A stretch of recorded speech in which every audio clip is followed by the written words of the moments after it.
ہو گئی ہے تو ظاہر ہے عام آدمی اس سے بہت پریشان ہے۔ میں تو سمجھتا ہوں کہ جو طاقتور ہیں وہ عقل سے عاری ہیں، اور جو عقل مند ہیں وہ طاقت سے عاری ہیں۔ اب یہ کیا اس کا کیا حل ہے؟ اس پر ہماری اتھارٹیز کو، ریاستی اداروں کو سوچنا ہوگا، اور پبلک کو اپنے ساتھ شریک کر کے ان کی رائے لینی ہوگی، اور ان کو تحفظ کے وہ سارا حق دینا ہوگا جو قبائلی لوگوں کا ہمیشہ رہا۔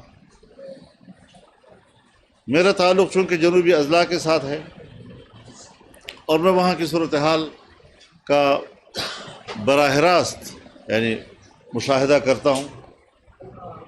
ڈیرہ اسماعیل خان، ٹانک، لکی مروت، کرک، وزیرستان، دوسرا وزیرستان، یہ سارے علاقے جو ہیں اب وہاں پر مسلح لوگوں کا راج ہے۔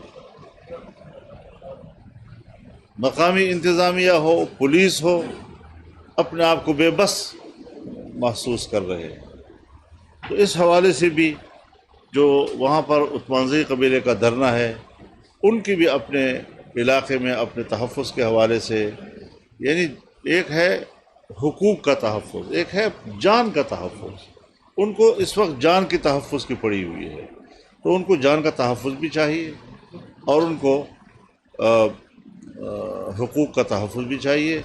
اس حوالے سے انشاءاللہ اسی ہفتے کے اندر میں بذات خود وزیر اعظم سے انشاءاللہ ملاقات بھی کروں گا، اور اس حوالے سے جو مجھے براہ راست لوگوں کی طرف سے رپورٹس مل رہی ہیں اس پر سنجیدگی کے ساتھ غور کر کے علاقے کو امن دینے کے لیے سوچا جائے گا کہ اس کے روٹس کیا ہیں، روٹس کا تعین کرنا ہوگا۔ تو ہمارے جو قبائلی نوجوان ہیں، جس نوجوان کو یہ امید دلائی گئی کہ انضمام ہوگا اور آپ سیٹل ایریا کے برابر کے لیول پہ آ جائیں گے، آپ کی تعلیم، آپ کا معیار زندگی، آپ مقابلے کے امتحان میں اس کے برابر آ جائیں گے، صورتحال تو اس سے زیادہ خراب ہو گئی ہے۔ اس وقت ہمارا جو قبائلی نوجوان ہے وہ سب سے زیادہ اپنے آنے والے مستقبل کے لیے مضطرب ہے۔ حالانکہ ہم تو اس وقت چیخ رہے تھے کہ جو کچھ ہو رہا ہے غلط ہو رہا ہے، لیکن ہر طرف سے ایکا کر لیا گیا کہ بھئی یہ بہت ضروری ہے۔ قبائلی جرگہ بیٹھا یہاں پر، اور تقریباً 5-6 سال تک یہاں پر اس قبائلی جرگے کے اجلاس ہوتے رہے، اور وہ ایک موقف دیتا رہا، لیکن کسی میں ہمت نہ ہوئی کہ وہ اس جرگے کی بھی بات سنے۔ اسلام آباد میں کنونشن سینٹر کے اندر تمام سیاسی پارٹیوں اور قائدین، تمام مذہبی پارٹیاں، قوم پرست جماعتیں، ہر طرف سے لوگ اکٹھے کیے گئے، اور انہوں نے ان سے ملاقات کی اور اپنا موقف دیا۔ بظاہر تو ایک قرارداد بھی ان کے حق میں متفقہ طور پر طے کی گئی، لیکن اس کے باوجود پتہ نہیں ہماری اسٹیبلشمنٹ کے دماغ پر کیا سوار تھا، کیا بین الاقوامی دباؤ تھا، کون سی کوئی ایسی کوئی خوبصورت مستقبل ان کو نظر آ رہا تھا۔ سو آج حقیقت یہ ہے کہ نہ وہاں پر انتظامیہ ہے، نہ وہاں پر پولیس ہے، نہ اس کی کوئی کارکردگی ہے، نہ کوئی ترقیاتی کام ہے، اور اگر ترقیاتی کام کے لیے پیسہ جاتا بھی ہے تو خاکم بدہم وہ بھتے کا شکار ہو جاتا ہے۔ کیا ہوگا وہاں پر؟ تو اس حوالے سے آج یہ جرگہ جو ہوا ہے اس میں اس بات کو تسلیم کیا گیا ہے کہ گیس جو برآمد ہوئی ہے اس میں پہلا حق وہاں کے عوام کا ہوگا، اور یہ حق ان کا تسلیم کیا جاتا ہے، اور انشاءاللہ اسی حوالے سے ہم یہاں سے سروے ٹیم بھی بھیج رہے ہیں۔ اس سروے ٹیم کے اندر یہاں کے علاقے کے جو قبائلی زعماء ہیں ان کی نمائندے بھی 2-3 ہوں گے، تاکہ ان کی موجودگی میں سروے کیا جائے، اس کی پوری رپورٹ محکمے کو دی جائے، پھر گورنمنٹ کو دی جائے، اور اس کے بعد معاملات جو ہیں وہ اس پر کام شروع کر دیا جائے۔ تو یہ کچھ گزارشات آج اس میٹنگ کے حوالے سے تھی جو میں نے آپ کے ساتھ شیئر کی ہیں. اگر کوئی کویشچن ہو تو پھر آپ. یہ بدلے کی آپ نے بات کی، کیا صوبائی حکومت ہمارے ڈیولپمنٹ کے پیسے کسی کو بدلے میں دیتے ہیں؟ جی ہاں، اس طرح بھی شکایتیں ہیں. سر یہ بتائیں کہ میڈیم کے بارے میں یہ ایک تاثر ہے، اب میڈیم کے اندر سے شاید ایسی آوازیں اٹھتی ہیں کہ یہ حکومت کی ایسا اختلاف شاید سامنے آ رہا ہے جو ابھی حالات کا سامنا کرنا پڑ رہا ہے، اس وجہ سے ایسی آوازیں آ رہی ہیں. دوسرا سوال یہ ہے کہ سر ایک تاثر یہ بھی ہے کہ یہ سارا میڈیم کو ٹریک اس لیے کیا گیا کہ عمران خان کو جتنے ماضی کے گناہ ان کی حکومت کی ناکامی تھی ان سے ان کو نکالا جائے اور ان کی دوبارہ سے ان کو پسند آیا جائے. دیکھیے، یہ پاکستان کا ایک اوپن پولیٹیکل ایریا ہے. یہاں پر سب کچھ کہا جاتا ہے اور کہا جا سکتا ہے، کہنے دیا جائے، کوئی پابندی تو نہیں ہے. سوشل میڈیا ہے جی. جہاں تک آپ کے سوال کا پہلا حصہ ہے کہ پی ڈی ایم کے اندر سے اس قسم کی باتیں آ رہی ہیں، میرے خیال میں اس کو ہمیں ذرا تھوڑا سا سمجھ لینا چاہیے. آپ جو سوال کر رہے ہیں یہ شاید کل بھی کسی صحافی نے یہاں کیا تھا، بلکہ پرسوں شاید یہاں پر. دیکھیے، میں نے کہا کہ جب سے حکومت بنی ہے یہ پی ڈی ایم کا پہلا اجلاس تھا، تو ظاہر ہے کہ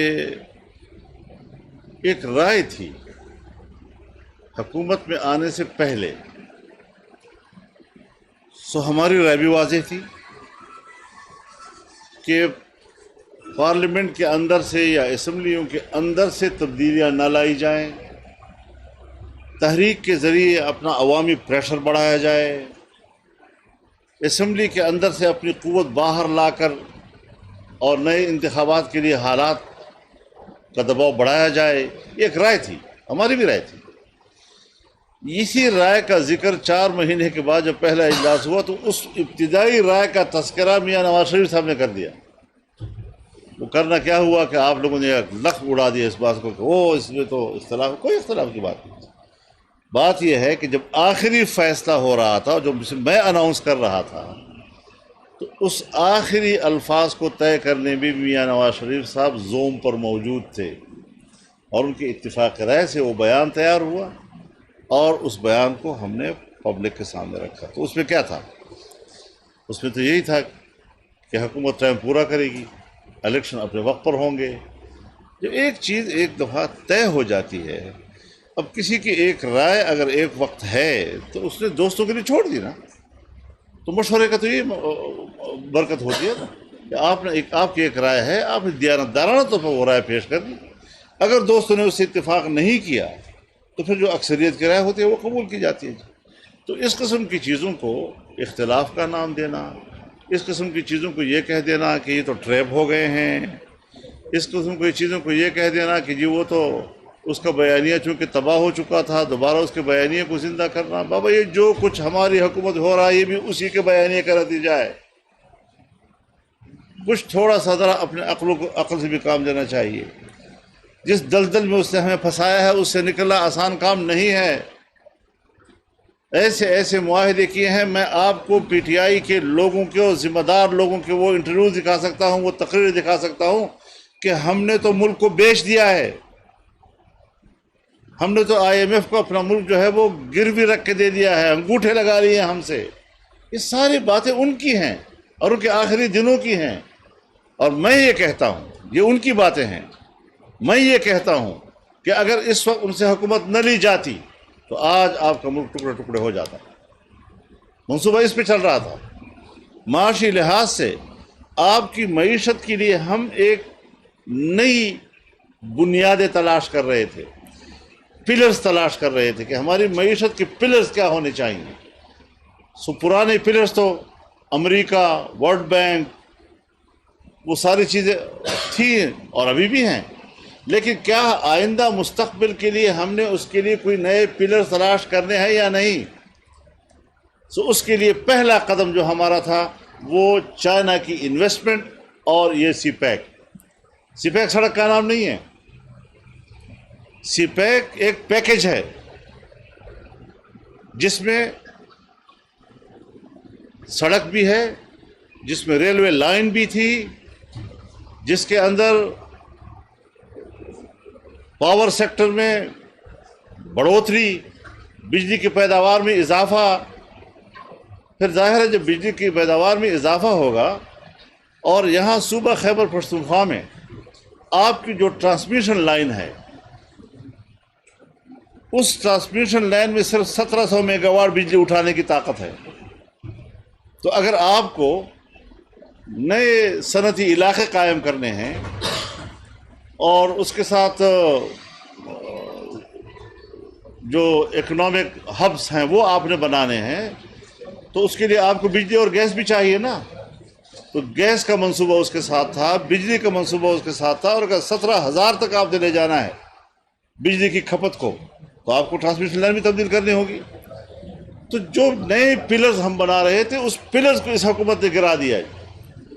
اور وہ گوادر بندرگاہ کہ جو ایشیا میں دوسرے نمبر کا سب سے گہرا ترین بندرگاہ تھا، جس سے ایران بھی ڈر رہا تھا، چابہار خطرے میں پڑ گیا، بندر عباس خطرے میں پڑ گیا، دبئی خطرے میں پڑ گیا، اور یہ سب سے زیادہ کامیاب بندرگاہ ہوتا تجارتی لحاظ سے، تو اس کا بیڑا غرق کیا.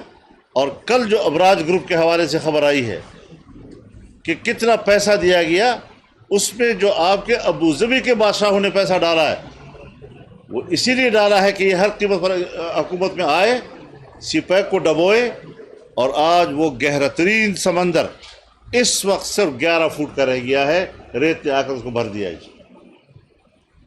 ملک کی معیشت کو تباہ و برباد کر کے رکھ دیا اس نے.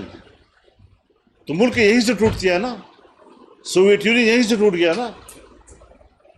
یہ چیزیں ہیں کہ جس کی نزاکت کو، جس کی حساسیت کو ہر آدمی کو سمجھنا چاہیے، ہر پڑھے لکھے کو سمجھنا چاہیے کہ ہم نے کس چیلنج کو قبول کیا ہے. ہمیں دکھ ہے کہ ہمارے بینکوں میں جب ہم نے کھنگالا، آپ کو پتا ہے کیا جھوٹ بولتے ہیں یہ لوگ. جس وقت جانے سے پہلے کہہ رہے تھے 25 ارب ڈالر ہمارا ریزرو میں پڑا ہوا ہے، جو ہی حکومت بدلی اور ہم نے پتہ لگایا تو 8 ارب تھا، 7 اور 8 ارب کے درمیان تھا. اب آپ کے پاس جب ڈالر کے ذخیرے کم ہو جائیں گے تو جو چیز کم ہوتی ہے اس کی قیمت بڑھتی ہے نا. بازار میں بھی جب کوئی چیز آپ خریدیں گے اور وہ ناپید ہو جائے، ٹماٹر ہے، آلو ہے، پیاز ہے، ناپید ہو گیا تو قیمتیں بڑھیں گی نا اس کی. تو اب ڈالر کی قیمت پاکستان میں بڑھ گئی ہے. تو اس چیز کو ہم نے کیسے کور کرنا ہے، سارا فوکس اسی پہ ہے. اور میں آپ کو بتا دینا چاہتا ہوں آج کی اس پریس بریفنگ سے کہ منگل اور بدھ کو فائنانس ہو، پیٹرولیم ہو، یا جتنے بھی وہ ادارے جس کا ملکی معیشت سے تعلق ہے، وہ پوری حکمران پارٹی کی جماعتوں کو بریفنگ دیں گے، اور پھر پوری حکمران جماعتیں جو ہیں وہ اس بریفنگ کو سامنے رکھتے ہوئے معیشت کے استحکام کے لیے اگلے اقدامات کا فیصلہ کریں گے. تو اس کے لیے ہم اپیل کرتے ہیں جی کہ خواہ اس کا تعلق اسٹیبلشمنٹ سے ہو، چاہے بیوروکریسی کے ساتھ ہو، چاہے ہمارے سرکاری ملازمین ہوں، چاہے عام آدمی ہو، نوجوان ہے، سب کو آج صرف ملک کے لیے سوچنا چاہیے. ہم نے تو جناب ایک پارٹی کو دیکھا ہے، لاکھوں کے اس کے کیا کہتے ہیں وہ فیک آئی ڈیز ہیں، اور ایک جھوٹی خبر آج لگوا دیتے ہیں اور اس کے پیچھے جو ہے فیک لائکس جو ہے وہ ڈال دیتے ہیں. لوگ کہتے ہیں اوہ زبردست کمال، اس کی اتنے لائکس ہیں. جھوٹ پر مبنی اس کا سوشل میڈیا جھوٹ، وہ خود جھوٹ، اور جھوٹ جھوٹ جھوٹ جھوٹ.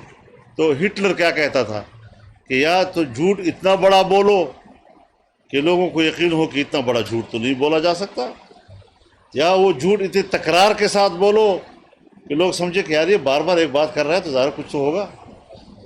تو یہ وہی جو بین الاقوامی اصول ہے جھوٹ کو دنیا سے منوانے کے لیے، اس کا ٹھیک ٹھاک سبق ہماری پی ٹی آئی نے پڑھا ہوا ہے اور لوگوں کو پڑھا رہے ہیں.